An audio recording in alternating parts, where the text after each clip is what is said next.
কথায় আছে সব পূর্ণ বারবার, গঙ্গাসাগর একবার। আসন্ন 14ই জানুয়ারি 2025-এ মকর সংক্রান্তির পুণ্যস্নান যদি করতে চান, তার আগে কিভাবে এই গঙ্গাসাগরে আসবেন, কোথায় থাকবেন, কি দেখবেন আর কিভাবে পুণ্যস্নান করবেন, তার সঠিক খবর পেতে অবশ্যই দেখতে থাকুন ঘুরতে ভালোবাসি চ্যানেল। আর এখানে কিভাবে আসবেন, চলুন এই গল্প শুরু করি একদম প্রথম থেকে। গুড মর্নিং, আমরা নতুন একটা যাত্রা নিয়ে শুরু করেছি। আজকের পথ চলা আপনাদের প্রিয় চ্যানেলে সেই গল্পটি শুরু করব। আজকে শিয়ালদা স্টেশন থেকে নামখানা পর্যন্ত আমাদের গন্তব্য গঙ্গাসাগর। সামনেই গঙ্গাসাগর মেলা আসছে 2025, আর তারই হাল হকিকত আপনাদের সামনে তুলে ধরার জন্য আমি যাব হচ্ছে গঙ্গাসাগরের দিকে। চলুন, আমি দাঁড়িয়ে আছি এই মুহূর্তে শিয়ালদা স্টেশনের নর্থের একদম মেন এন্ট্রিতে। এখান থেকে ভিতরে ঢুকবো। ঘড়ি কাটায় এখন সকাল 6:57। শিয়ালদা মেন লাইনে আমি দাঁড়িয়ে আছি এখন নর্থের দিকে। আমরা যাব হচ্ছে শিয়ালদা সাউথ ডিভিশনে। সেখান থেকে আমাদের নামখানা লোকাল সকাল 7:14। চলুন সেদিকেই যাই, এদিক দিয়ে ঢুকবো। টিকিট কেটে নিয়েছি। টিকিট নিল হচ্ছে শিয়ালদা থেকে নামখানা 25 টাকা। 34720 নামখানা লোকাল 7:14 ছাড়বে প্ল্যাটফর্ম নম্বর 17। আমরা নর্থ থেকে শিয়ালদা সাউথ ডিভিশনের দিকে যাচ্ছি। দেখুন সকালবেলায় কিন্তু মানুষের মধ্যে কর্মব্যস্ততা প্রচুর। আমরা চলে এসেছি শিয়ালদা সাউথ ডিভিশনে, আর আমরা এখান থেকে দেখতে পাচ্ছি 17 নম্বর প্ল্যাটফর্মে 7:14 নামখানা লোকাল ছাড়বে। ঘড়ি কাটায় 7টা বেজে গেছে। চলুন তাড়াতাড়ি ট্রেনের দিকে যাই। শিয়ালদা নর্থে আছে 1 থেকে 14 নম্বর প্ল্যাটফর্ম পর্যন্ত, আর 15 থেকে 20 আছে শিয়ালদা সাউথ ডিভিশনে। আর এখানে দেখুন নামখানা লোকাল দিয়ে দিয়েছে 17 নম্বর প্ল্যাটফর্মে। 34720 শিয়ালদা থেকে লক্ষ্মীকান্তপুর লোকাল, যেটি যাবে হচ্ছে ডাইরেক্ট লক্ষ্মীকান্তপুর হয়ে নামখানা শিয়ালদা স্টেশনের 17 নম্বর প্ল্যাটফর্মে দিয়ে দিয়েছে।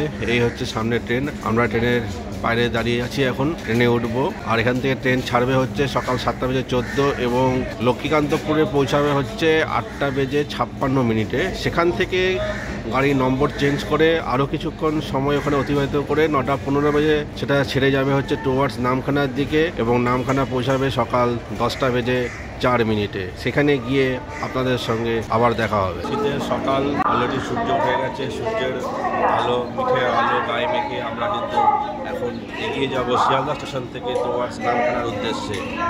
আমি 14ই জানুয়ারি 2025-এ এবছরে গঙ্গাসাগর মেলা মকর সংক্রান্তি সেদিন থেকে পুণ্যস্নান হবে।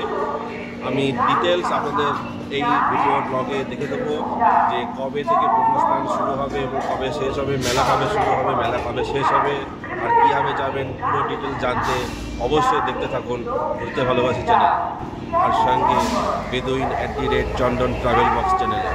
আপনারা যারা ডাইরেক্ট শিয়ালদা থেকে নামখানা পর্যন্ত যেতে চান, আপনি যদি হোয়ার ইজ মাই ট্রেন বা শিয়ালদা সাবারবান অ্যাপে যদি নামখানা পর্যন্ত সার্চ মারেন, ট্রেন কিন্তু পাবেন না। দুটি ট্রেনই দেখাবে, আর যে ট্রেনগুলো শিয়ালদা থেকে লক্ষ্মীকান্তপুর সেই ট্রেনগুলোই কিন্তু নামখানা যায়, কারণ সবগুলো যায় না, সিএম ট্রেনই যায়। যদি আপনারা যান তো শিয়ালদা থেকে আগে লক্ষ্মীকান্তপুর সার্চ দেবেন, সেখানে আপনারা লক্ষ্মীকান্তপুর লোকালগুলো দেখাবে, সেইগুলোই পরবর্তী ক্ষেত্রে কিন্তু লক্ষ্মীকান্তপুর থেকে নামখানা পর্যন্ত এক্সটেনশন হয়, শুধু গাড়ির নাম্বারটা চেঞ্জ হয়। ঘড়ির কাটায় 7:14 ট্রেন কিন্তু ছেড়ে দিল আমাদের শিয়ালদা স্টেশনের সাউথ ডিভিশন থেকে 17 নম্বর প্ল্যাটফর্ম থেকে টুয়ার্ডস নামখানার উদ্দেশ্যে।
আমাদের ট্রেন 108 কিলোমিটার পথ পাড়ি দিয়ে শেষমেশ ঢুকছে নামখানা স্টেশনে। বন্ধুরা, এসে পৌঁছেছি নামখানা স্টেশনে। শিয়ালদা থেকে 108 কিলোমিটার পথ পাড়ি দিয়ে এই মুহূর্তে এসে পৌঁছেছি নামখানা স্টেশনে। এখানে ট্রেনের টাইম ছিল 10:05। ট্রেন এখানে এসে পৌঁছেছে 10:15। 10 মিনিট লেটে ট্রেন এখানে ঢুকেছে। আর এটা হচ্ছে নামখানা স্টেশনের 1 নম্বর প্ল্যাটফর্ম। আমরা আবার 1 নম্বর প্ল্যাটফর্ম থেকে বেরিয়ে যাব মেন গেট দিয়ে বাইরের দিকে। সেখান থেকে দেখি টোটো অটো কি পাওয়া যায় আমাদের বেনুবন ফেরিঘাট যেতে। নামখানা স্টেশনের বাইরে এলাম। নামখানা স্টেশনের ঠিক বাইরে এলেই আপনারা কিন্তু এখানে দেখতে পাবেন দেখুন প্রচুর টোটো আছে। এখান থেকেই আপনি কিন্তু 3টে স্পটে যেতে পারবেন। এক হচ্ছে বকখালি, এক হচ্ছে মৌসুনী আইল্যান্ডে যাওয়ার জন্য জেটিঘাট, আর যাওয়া যাবে গঙ্গাসাগর যাওয়ার জন্য জেটিঘাট। তো এখানে নামার সঙ্গে সঙ্গে কিন্তু টোটো চালকরা কিন্তু প্রচুর হাঁকডাক করবে। আপনারা সেই হিসাবে জিজ্ঞেস করে ডেট ঠিক করে যাবেন।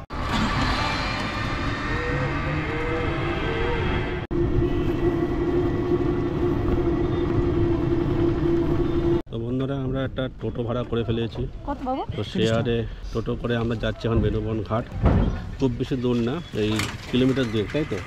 কিলোমিটার 2 ডিস্টেন্স নামখানা স্টেশন থেকে। আপনারা বাইরে এসে টোটো পেয়ে যাবেন, আর কিছুটা হেঁটে এসে যদি মেন রোডে চলে আসেন হাই রোডে, সেখানেও আপনার টোটো পেয়ে যাবেন।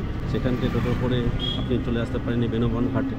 আপনার চেষ্টা করবেন এই যেটা ট্রেনটা 10:05 ঢোকে আর নামখানাতে, সেটা ধরলে আপনার হাতে একটু সময় পাবেন। যেটা ধরলে আপনি মোটামুটি 11টার লঞ্চটা আপনি পেয়ে যাবেন। তো আমরা প্রায় চলে এসেছি। তো বন্ধুরা আমরা বেনুবন ঘাটে যাওয়ার লঞ্চ বা ফেরিঘাটে চলে এসেছি। ওই মিনিট 10 মতো লাগলো টোটোতে। 2 কিলোমিটার রাস্তা ভাড়া পড়বে পার হেড 15 টাকা করে, 15 করে পার হেড। আর এর সামনেই হচ্ছে জেটিঘাট। এই হচ্ছে জেটিঘাটে যাওয়ার রাস্তা। আর এখানে টিকিট কিন্তু আপনারা পাবেন লঞ্চের মধ্যে। আর এই যে ব্রিজ করে আপনারা কিন্তু নামখানা থেকে সামনে সোজা চলে যেতে পারবেন হচ্ছে টুয়ার্ডস বকখালির দিকে, এবং তার সঙ্গে আছে মৌসুনী আইল্যান্ডে যাওয়ার জেটিঘাটের দিকে।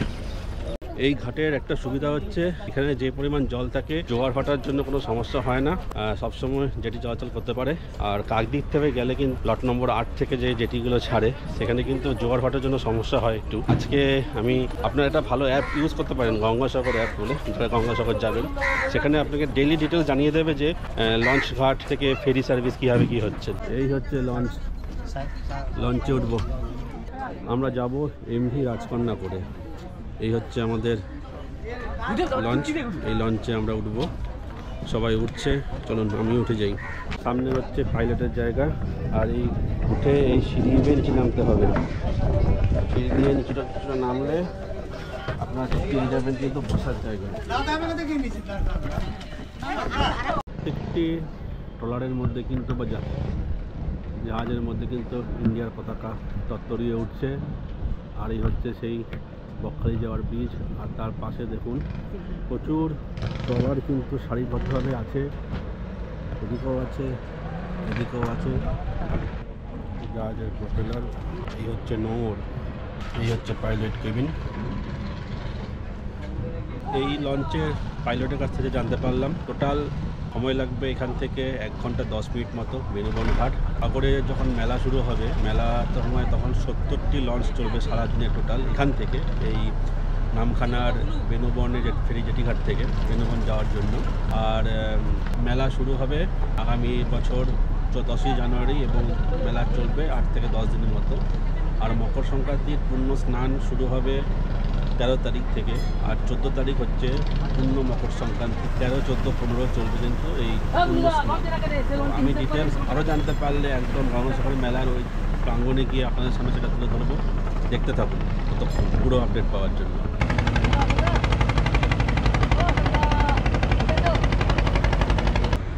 লঞ্চ কিন্তু ছেড়ে দিল, 11টা ছাড়ার কথা ছিল, 3 মিনিট। সামনের লঞ্চটা কিন্তু বেনুবন থেকে ফিরে এলো। আর এদিকে দেখুন প্রচুর কিন্তু যে ট্রলারগুলো আছে সব কিন্তু গভীর সমুদ্রে মাছ ধরার জন্য।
নবাবগঞ্জের আভ্যন্তরীণ গঠন।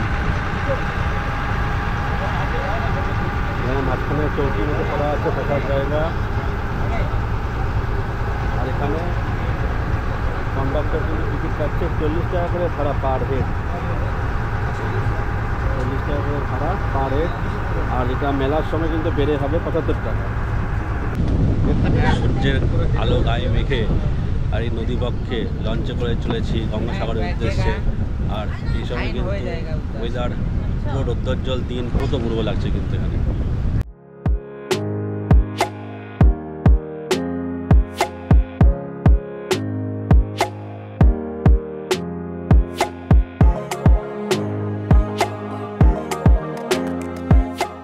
আমরা সাগরদ্বীপে প্রায় পৌঁছে গেছি।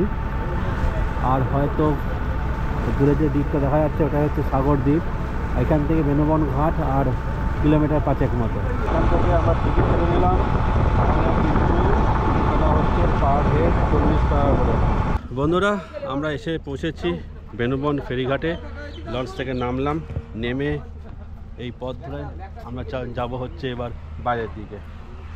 আসন্ন মেলা উপলক্ষে নদীবক্ষ কিন্তু ড্রেজিং হচ্ছে। আর আমরা এই রাস্তা দিয়ে সামনের দিকে বেরিয়ে যাব, বেরিয়ে দেখি কি গাড়ি আছে। তো বন্ধুরা, আমরা লঞ্চ থেকে নেমে একটা টোটো রিজার্ভ করে নিলাম। এখানে টোটো, অটো, ম্যাজিক গাড়ি আর সুমো গাড়ি পাওয়া যায়। টোটো এবং সুমো গাড়ির পার হেড ভাড়া হচ্ছে 60 টাকা।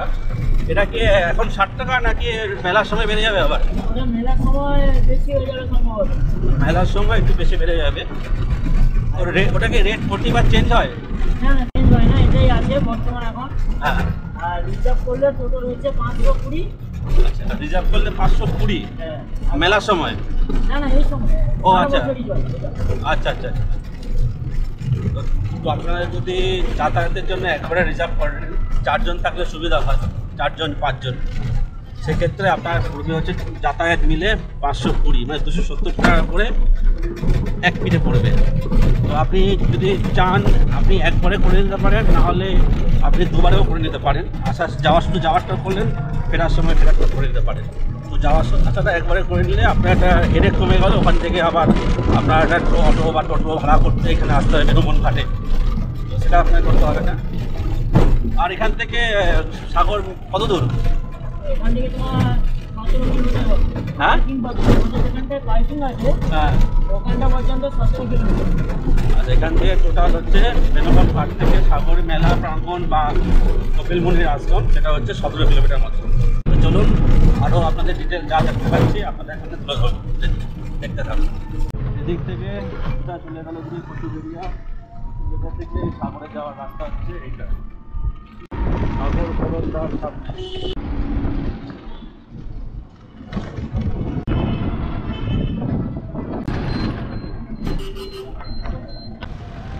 স্বর্গ আশ্রম গাড়িতে তার ডান দিকেই চলে যাবো কপিলমুনি আশ্রম, আর যুব আবাস এই পথে ভারত সেবাশ্রম।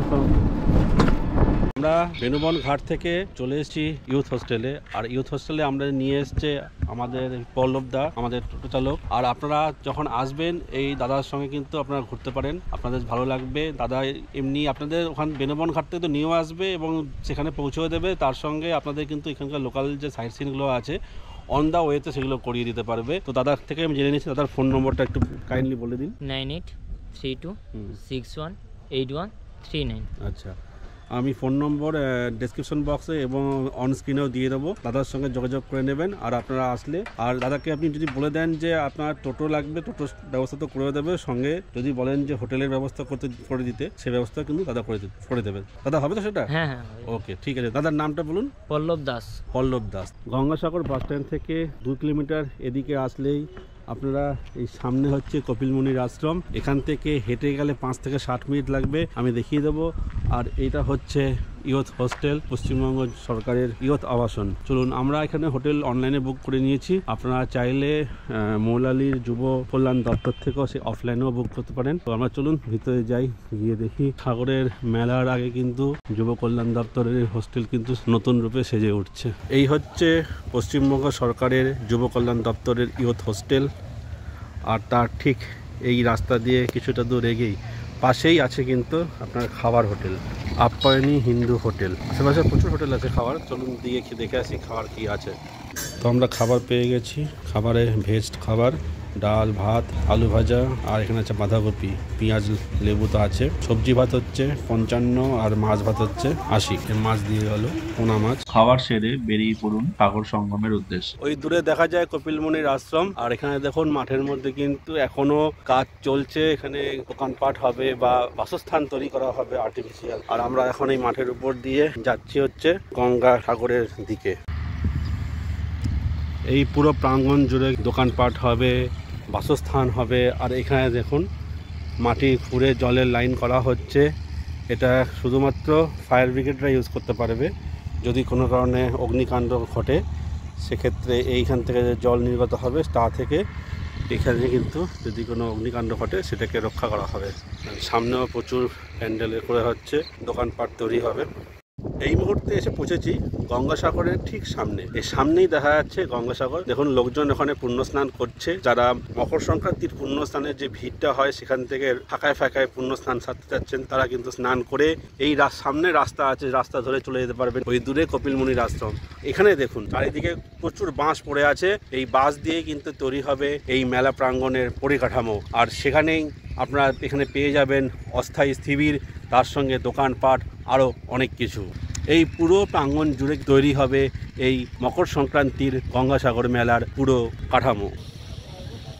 স্নান করার ঘাটে যাওয়ার আগে ডান দিকে আশেপাশে কিন্তু বেশ ভালো বিভিন্ন ধরনের শাঁখ শঙ্খ এসবের দোকানপাট আছে। রাত্রেবেলা কিন্তু আরো দেখতে ভালো লাগবে। তো আমরা ধীরে ধীরে এগিয়ে চলেছি স্নান ঘাটের দিকে। এই সামনে হচ্ছে ঘাট, এখন ভাটা চলছে। ভাটা চলার জন্য কিন্তু জল কিন্তু অনেক দূরে চলে গেছে। যখন জোয়ার থাকে তখন কিন্তু এসব জায়গায় জলে থাকে। দেখুন জলের স্রোত যেই পর্যন্ত এসছে তা বোঝা যাচ্ছে। আর এখানে ছোটখাটো টুকটাক দোকান আছে। আর যারা মহিলারা আছে তাদের কাপড় ছাড়ার জন্য কিন্তু এখানে জায়গা করে দেওয়া আছে। এখানে প্রতিজনের জন্য 20 টাকা করে নেওয়া হয় কাপড় ছাড়ার জন্য। সকালবেলা যখন জোয়ারের জল আসবে তখন কিন্তু এই চত্বরে জল থাকার দরুন কিন্তু আপনারা এখানেই পুণ্যস্নান করতে পারবেন। এটা হচ্ছে 5 নম্বর স্নানের ঘাট। এরপরে এদিকে আর কোনো ঘাট নেই। এদিক থেকে আছে ওদিকে 4 নম্বর ঘাট, এদিক থেকে ওদিকে আরো 3টে ঘাট আছে। এটা শেষ ঘাট 5 নম্বর ঘাট। চারিদিকে কিন্তু প্রচন্ড কাদা, শুধু এই জায়গাটায় একটু বালি আছে, কাদা নেই বলতে গেলে। আর এখানে দেখুন মানুষ কিন্তু পুজো আর্চাও করছে, প্রচুর লোকের সমাগম আপাতত দৃষ্টিতে হয়েছে এখন। আর এদিকে দেখুন ভিক্ষুকরা পাশাপাশি বসে আছে, আর এদিকে ঠাকুর মশাইরা ঘুরে বেড়াচ্ছে পুজো আর্চা করার জন্য।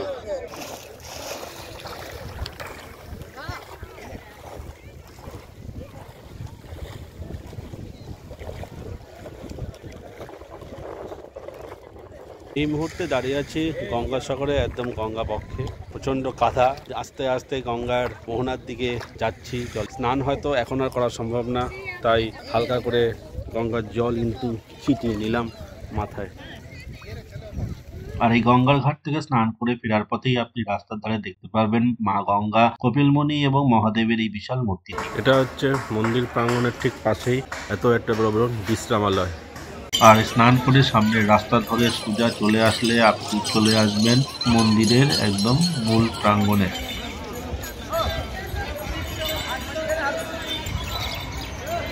ফুল দিয়ে 100 টাকার আছে 10 পিস নাড়ু। হ্যাঁ, আর মঙ্গল কলস দিয়ে আচ্ছা 100 টাকা আছে পূর্ণ সাজ দিয়ে।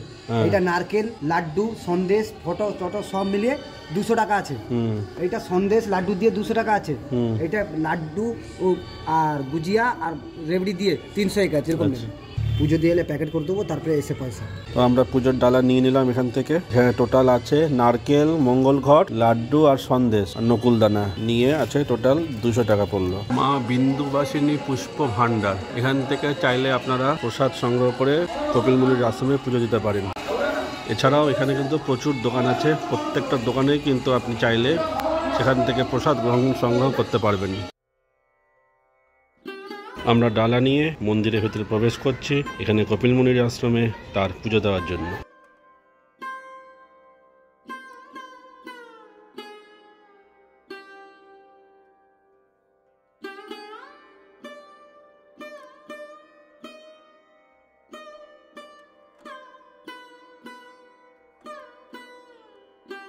ভগবান শ্রী রামানন্দ জয়জি, নরসিংহদেব, রাধাকৃষ্ণ, বজরংবলী, ভগবান শ্রীরাম সীতা, কপিলমুনি মা গঙ্গা আর রাজা সাগরের মূর্তি, শিব পার্বতীর সঙ্গে গণেশজি, বিশালাক্ষী বনদেবী, দেবরাজ ইন্দ্র, আর এখানে আছে মা কালীন সার শিব পরিবার। আর এই পুরো চত্বরে জুড়ে কিন্তু সন্ধ্যে 7টা থেকে 7:30 পর্যন্ত হবে সন্ধ্যা আরতি, 5টা থেকে 5:30 পর্যন্ত হবে সকালের আরতি, যেটা হয়ে মন্দির খুলবে এবং সন্ধ্যা আরতি হয়ে মন্দির বন্ধ হবে। ঠাকুরমশাই, এবারে পুণ্যস্থানের লগ্ন কটায়? 12 তারিখ।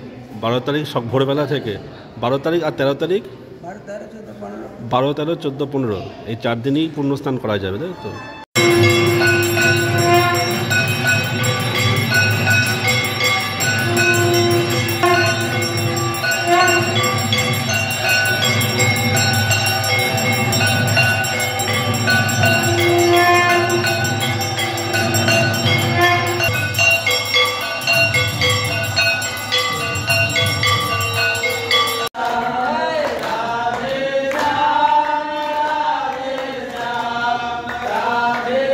এই হচ্ছে মন্দির প্রাঙ্গণের মূল মন্দির, তার 3টি চূড়া, আর তার ঠিক পাশে এই যে খুবচি ঘরগুলো দেখা যাচ্ছে, এইগুলিতেই থাকেন, বিরাজ করেন কিন্তু এখানকার নাগা সন্ন্যাসীরা। এখন অনেক কম আছে, আর যখন মকর সংক্রান্তির সময় হবে তখন কিন্তু প্রচুর নাগা সন্ন্যাসী এখানে অবস্থান করবেন। আরতি হয়ে যাওয়ার পরে কিন্তু মন্দিরের কপাট বন্ধ হয়ে গেল, তার সঙ্গে মন্দিরের ঠিক পাশে চাঁদটাকে দেখুন কি সুন্দর লাগছে। ফুড কোর্ট আছে, ওয়েস্ট বেঙ্গল গভর্নমেন্ট মানে জিবিডি এর, গঙ্গাসাগর বকখালি ডেভেলপমেন্ট অথরিটির ফুড কোর্ট হচ্ছে এটা। ডিনার নিয়েছি, ডিনারে দিয়েছি ভাত, ডাল, একটা সবজি, আলু ভাজা আর ডিম কারি আছে। Good morning. গঙ্গাসাগরের আজকে আমাদের দ্বিতীয় দিন। আমরা আছি গঙ্গাসাগরের ইউথ হোস্টেলের ঠিক পাশেই। আমি এখন দাঁড়িয়ে আছি, বেরিয়েছি, সকালবেলা যাব মন্দির দর্শনে। আরও এখানকার ডিটেলস, কোথায় কি যাওয়া যায়, টোটো ভাড়া কি, সব ডিটেলস আমি জানিয়ে দেবো। আর এদিকের গঙ্গাসাগরের হোস্টেলের ঠিক পাশে কিন্তু টোটো দাঁড়িয়ে থাকে, আর সামনে দূরে দেখা যাচ্ছে টোটো স্ট্যান্ড, ম্যাজিক গাড়ি স্ট্যান্ড, ওখানে হচ্ছে মেন স্ট্যান্ড। আর তার ঠিক পাশে বাদিকেই হচ্ছে গঙ্গাসাগরের কপিলমুনির আশ্রম। হোস্টেলের ঠিক পাশেই এখানে দেখুন 2-3টে খাবারের দোকান আছে, আপনি চাইলে এখানে খাবার খেতে পারেন, নিতে পারেন। আমরা কিন্তু এখানেই খেয়েছিলাম, আপনারা চাইলে খেয়ে নিতে পারেন। আর এখানে আছে একটি গ্রসারির দোকান। এই রাস্তা দিয়ে হেঁটে মাত্র 2 মিনিটের হাঁটা পথে আপনি পৌঁছে যাবেন কিন্তু কপিলমুনির আশ্রম। এই সামনে রাস্তা দিয়েও যাওয়া যায় বা এদিকের রাস্তা দিয়েও যাওয়া যায়। আর এই হচ্ছে টোটো স্ট্যান্ড, যেটা বললাম, টোটো স্ট্যান্ড, ম্যাজিক স্ট্যান্ড। আর এই ডান দিকে প্রচুর পরিমাণ কিন্তু মানে শাকাহারি নিরামিষ খাবারের দোকান আছে, এবং যারা নন বেঙ্গলি যারা এখানে আসে, বিশেষ করে রাজস্থান থেকে বা গুজরাট থেকে, তাদের জন্য শাকাহারি হোটেল কিন্তু এখানে প্রচুর আছে। পারবারি ধাবা এন্ড পাঞ্জাবি খানা। দাদা, এখানে লোকাল সাইট সিনের মধ্যে কি কি পড়ে? শনি মন্দির রয়েছে। শনি মন্দির কটা স্পট আছে? মোটামুটি 7খানা। কি কি আছে? শনি মন্দির, বিশালাক্ষী মন্দির একটা রয়েছে, বিশালাক্ষী মন্দির, মনসা মন্দির, আইলা স্পট, মনসা মন্দির, আইলা স্পট, গোষ্ঠ মন্দির, আচ্ছা, তারপর রামকৃষ্ণ মিশন, নাগরাজ বাসুদেবের মন্দির, রামকৃষ্ণ মিশন আর নাগরাজ বাসুদেবের মন্দির। এই 7টা স্পট ঘুরতে কত পয়সা লাগে ভাড়া? এমনি রিজার্ভ যদি যাই, আর যদি পার হেড কেমন পড়ে? পার হেড 120 টাকা করে। পার হেড 120 টাকা। 5 জন, 4 জন, 5 জন বসে। 5 জন বসে যায় ম্যাক্সিমাম। আবার 2 জন নিয়ে গেলে একটু বেশি পড়বে। দুজনে কত পড়বে? 450 টাকা। 450 টাকা। মোটামুটি কতক্ষণ সময় লাগবে? 2-2.5 ঘন্টা লাগবে। 2.5 ঘন্টা। আপনার নাম? আনোয়ার। আপনার ফোন নম্বরটা বলুন একটু। 8967 506402। টোটো ভাড়ার রেট চার্ট এখানে দিয়ে দিলাম, আপনারা চাইলে দেখে নিতে পারেন। গঙ্গাসাগর এসে কোথায় খাবেন, কোথায় থাকবেন, চলুন সেই ডিটেলস আপনাদের সামনে তুলে ধরি। আমি আজ ওয়েস্ট বেঙ্গল গভর্নমেন্টের ইউথ হোস্টেলে। এখানে থাকার সবচেয়ে বেস্ট জায়গা। আমি ঘরের রিভিউ আপনাদের সামনে তুলে দিচ্ছি, সেটা দেখে নিতে পারেন। আর তার সঙ্গে বুকিং ডিটেলস সেটাও জানিয়ে দেবো আপনাদের, কিভাবে বুকিং করতে হবে। আর তার সঙ্গে কোথায় থাকবেন তো হলো, আর খাবেন কোথায়। এই হচ্ছে কপিলমুনির আশ্রম। কপিলমুনির আশ্রমের পাশে এই হচ্ছে তার প্রাঙ্গণ, আর তার ঠিক পাশে এখানেই দেখুন প্রচুর খাবার দোকান আছে। কলকাতা হিন্দু হোটেল, মা ভগবতী আদর্শ হিন্দু হোটেল, মা কুসুম হিন্দু হোটেল, প্রচুর জায়গায় খাওয়ার জায়গা আছে। আর এদিকে আছে ফলমূলের দোকানও, আপনারা চাইলে এখানেও খেতে পারেন, বা ইউথ হোস্টেলের ঠিক পাশে কিন্তু ওখানেও আপনাকে হোটেল দেখেছি, সেখানেও আপনি চাইলে কিন্তু খেয়ে নিতে পারেন। সকালবেলায় চলে এসেছি মন্দির প্রাঙ্গণে, দেখুন কত শুনশান এবং ফাঁকা। হলি কপিলমুনি সরোবর, আর এই সরোবরের মধ্যে কিন্তু মা গঙ্গার একটি সুন্দর মূর্তি স্থাপন করা হয়েছে। এই হচ্ছে কপিলমুনির আশ্রম। কপিলমুনি আশ্রমের এই পাশেই দেখতে পারবেন যে যখন প্রচুর ভিক্ষুক বসে আছে, আপনারা চাইলে কিন্তু এখানে দান ধ্যান করতে পারেন। এটা এখানে পবিত্র বলে মনে করা হয়। আর তার সঙ্গে এই কপিলমুনির ঠিক পাশেই আছে কিন্তু অখিল ভারতীয় শ্রী পঞ্চরামানন্দীয় নির্মিত একটি নিঃশুল্ক ধর্মশালা। আপনারা চাইলে কিন্তু এই ধর্মশালাতেও থাকতে পারেন। এখানে থাকার জন্য কিন্তু কোনো পয়সা দিতে হয় না। যদি আপনি কোনো ডোনেশন করতে চান তার জন্য সেটা আপনি করতে পারেন। আর এই হচ্ছে মন্দিরের প্রবেশপথ। চলুন মন্দিরের ভিতরে ঢোকা যাক। কপিলমুনি, মা গঙ্গা আর রাজা সাগরের মূর্তি। অনেক এখানে মানত করেন, আপনি চাইলে এই মানতের জায়গায় কিন্তু আপনি এখানে এই চূর্ণি বেঁধে দিয়ে যেতে পারেন। আসন্ন গঙ্গাসাগর মেলা উপলক্ষে দেখুন মন্দির প্রাঙ্গণ পুরো আলোকসজ্জা সজ্জিত করা হবে, তার কাজ কিন্তু এখানে চলছে। এই হচ্ছে প্রসাদালয়। আপনারা চাইলে এখান থেকে ফুল ফলের বা প্রসাদের ডালা, পুজোর ডালা কিনে নিয়ে যেতে পারবেন। এখানে পরপর 3টে আছে, একটা ওখানে একটা, দুটো, আর ওই সামনে আরেকটি আছে, 3টে প্রসাদের ডালা স্টল আছে। তার মধ্যে প্রচুর দোকান আছে, সেখান থেকে আপনারা কিন্তু প্রসাদ নিয়ে যেতে পারবেন। আর সোজা সামনে চলে গেলে পৌঁছে যাবেন কিন্তু ঘাটে। এই মন্দিরের ঠিক পাশেই এসব ধাবাগুলো আছে। আপনারা চাইলে কিন্তু এখান থেকে ব্রেকফাস্ট, লাঞ্চ, ডিনার করে নিতে পারবেন। কি পাওয়া যাবে ব্রেকফাস্টে এখন? এটাই পরোটা আর লুচি হবে, রুটি হবে। রুটি ব্রেকফাস্টে নিয়ে নিয়েছি পেটাই পরোটা, আর তার সঙ্গে আছে ঘুগনি।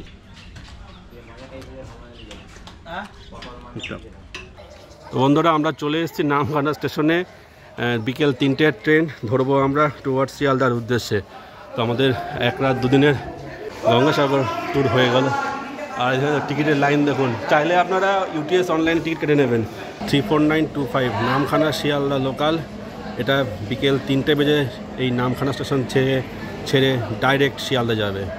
তো আপনারা যারা গঙ্গাসাগর থেকে ফিরবেন এই ট্রেন ধরেও কিন্তু ফিরতে পারেন। তা সেক্ষেত্রে আপনাকে 12:30 1টার যে লঞ্চটা আছে ওটা ধরতেই হবে বেনুবন ঘাট থেকে। ঘড়ি কাটা 3টে ট্রেন ছেড়ে দিল নামখানা স্টেশন শিয়ালদার উদ্দেশ্যে।